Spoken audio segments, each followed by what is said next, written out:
video, I'm going to talk about a problem I could see happening to some people who have been a victim and are now a survivor of a certain type of abuse. It's intermittent reinforcement. That is a 1 minute somebody is giving you a reward for what you've done.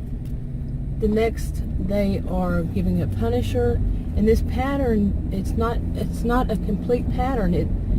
Sometimes they love it, sometimes they hate it, and there's no set pattern to it. I mean, it could be they love it 3 times in a row and hate it the next time, and then, just different times. They love it or hate it. No rhyme or reason. Take, for instance, say, if you, and I don't mean you, I just mean more for brevity, that you and your spouse live in the same house with your 3 kids, and once every week, say on Tuesday, you cook something that your children love. Well, your spouse might love it too, then suddenly the next week hate it, and then 3 weeks after that in a row love it, and then hate it again the next time. No rhyme or reason, and it just continues, and you see that as a pattern. It continues as a pattern in itself, that there's no pattern, and there's no reason why that person loves it one day, 1 week, hates it the next. So say you see a counselor, and you and the counselor discuss this, and the counselor explains it to you, and you see that no matter what you've said or done, it hasn't changed, and you and the counselor agree, and you wind up getting a divorce. Okay. Then after that, you get a job, a new job, and maybe you move away, and then you get a new job, and you see that your boss is doing the same thing. Sometimes your boss loves your work, sometimes your boss hates it. No set pattern. You're doing the same thing. It's not like it changes that much, if any, really.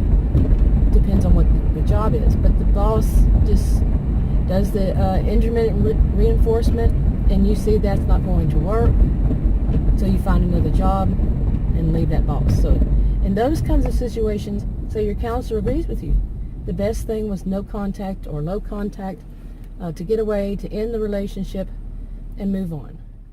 Now from this, a person might learn that anytime something isn't working out, or has that kind of pattern, that the best thing to do is to end it. In those kinds of relationships, depending on what you and your counselor agree on, maybe it is the best thing is to end it. But to generalize that over on something that, say, it doesn't involve any other person, doesn't involve anybody else but you, is that such a good idea?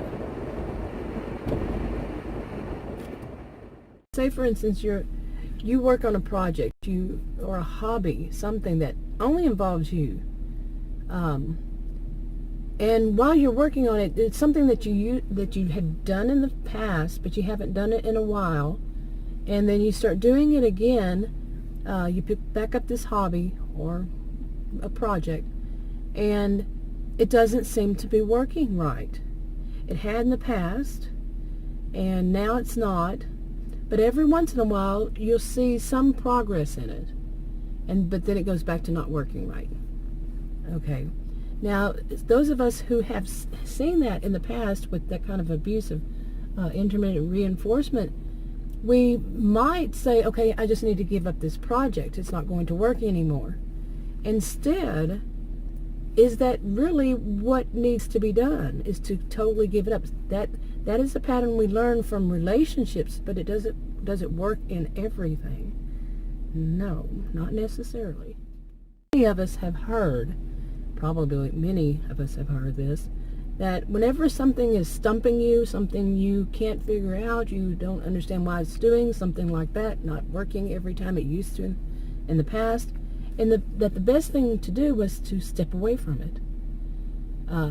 Like, I think one place you may have heard this most was in school, whether it was, a grade school or college, that when you're studying, to step away from it for a while, and then it will become more clear in your mind of what you're studying. And that can work in many things. And this might be one of those situations where a person needs to step away from it. But it can also be that a person needs to just relax. And that's the whole stepping away from it. Many explain as is helping you to relax and feel less stress. And so your mind opens up and you understand it better. And I think this would be one of those cases, is to step back. But like I said, it might not be from that problem. It might be something else that's going on in your life that's consuming a lot of your time and your brain power, basically. It's stressing you out.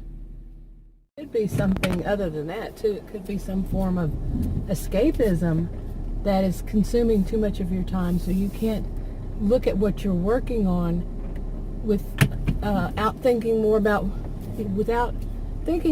this, whatever it is that you're doing that's escapism. Okay? It could be a variety of things. So, but to step back from whatever it is that you understand, maybe you and your counselor can figure out what that would be, to step away from it and then see, is this project something I should just scrap? Say, forget it, it's not working right? Or is it something that you're just not looking at right? Yeah, it could be that it would work if you look at the whole of it. Not just that you're doing something and it's doing different things and it's still having the same result, but to see beyond that. Kind of situation, you could say that you couldn't see the forest for the trees. Okay, but you could also say that you learn from those other examples, like I said earlier, those relationships, to just scrap it, to move on. Okay, say you didn't. Not in relationships. I'm talking in your own projects that don't involve anybody else. And then you do step away from whatever is taking up so much of your time. And what happens? Now, I had this personal experience myself just recently, and it came to me yesterday. Little pieces that I had seen in the past, little patterns. Like I said, some of it was not at all any pattern. Sometimes it would work, sometimes it wouldn't. Just, there was no rhyme or reason. But then I started to see, it just, like I said, it just kind of came to me. Finally, I had been taking a break. Some of you know.